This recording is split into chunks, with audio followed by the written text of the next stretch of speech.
And today, my young friends, the reality is the fire doesn't burn anymore. The fire is not burning in our hearts. You know, the situation of the ummah, I can sum it up in a nutshell. Have you seen a balloon? When you take the air out of the balloon, there's nothing left. Totally deflated, tuss. And this is the example of the ummah at this moment in time. It's like our hearts are dead. It's like that our spirit is dead, our iman is dead. You know, as a nation, I mean, it's pointless even going down that line. Humiliation after humiliation, which we accept.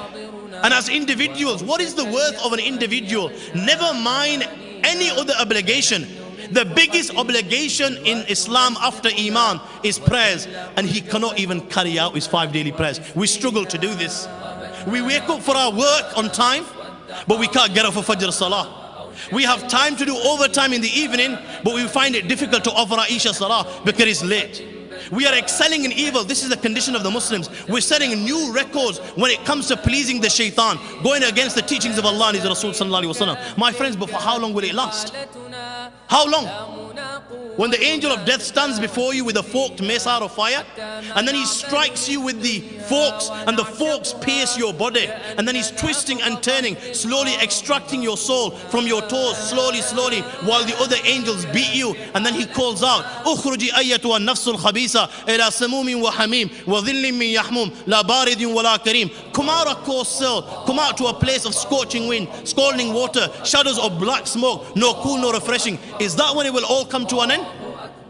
My friends, in this day and age, when we are excelling in evil, what will become of our children?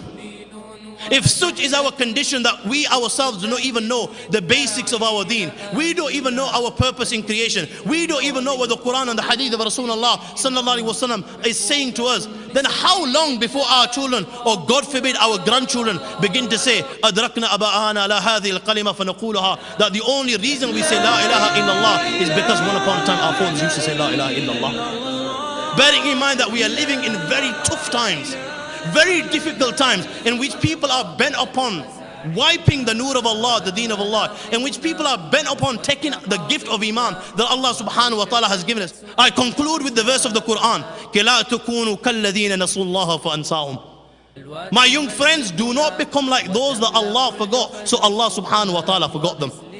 You are the backbone of this nation, and you are the future of this nation. You young blood, you are the backbone, and you are the future, and you are the only ones that can restore the former glory of the ummah of Rasulullah sallallahu alaihi wasallam.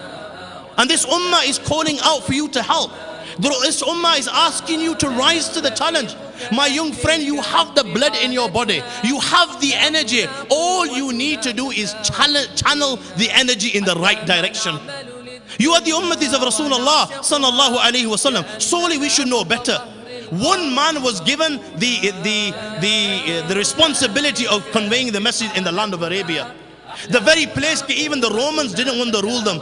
Even the Persians didn't want to rule these people. Why? Because they were in the depths of darkness, ignorance. These people had no regard for their own daughters. They would take them and bury them alive. Who wanted to rule these people? One man was given the responsibility. Muhammad sallallahu alaihi wasallam. Oh Muhammad, kum fa'anzir, stand and warn these people. He rose up to the challenge. My friend, he was a human being, just like you and I. He rose up to the challenge. The fire that was burning in his heart was such that he could not tolerate even one of his ummatis going towards Jahannam. And he worked day and night, privately, publicly. He couldn't call them to la ilaha illallah. They would insult him, verbal persecution to physical persecution.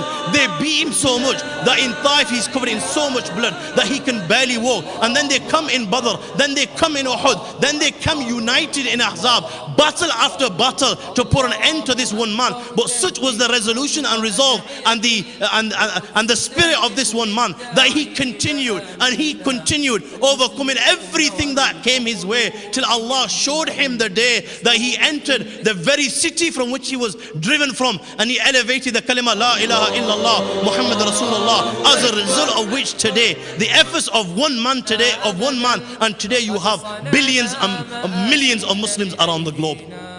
Efforts of one man, my friends, I assure you, it only takes one man to make the difference.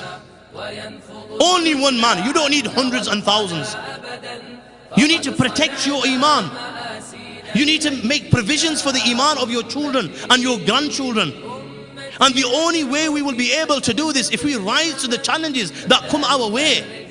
You have the money, you have the resources, you have the professionalism. All we need now is young blood. Young blood with fire burning in their hearts, that we will elevate the kalima la ilaha illallah Muhammad Rasulullah, and we will rise up to every challenge that comes our way, right till death do us part.